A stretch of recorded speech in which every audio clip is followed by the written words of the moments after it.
知唔知揸車最緊要啲咩啊？迫力、油門、嘅力子，揸啦！哇！黐線咁樣得翻咪傻噶？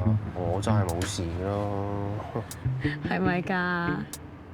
咁多個 number 嘅，我未見過咁多個 number 嘅車牌㗎。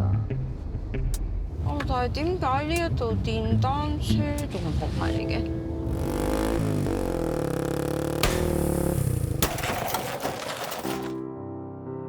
你係咪想你太太出多次車禍啊？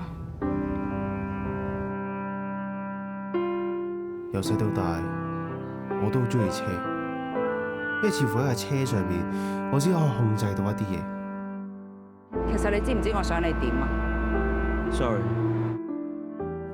再搭翻嗰個小巴嘅時候，已經見佢唔到。你知唔知揸車最緊要係咩啊？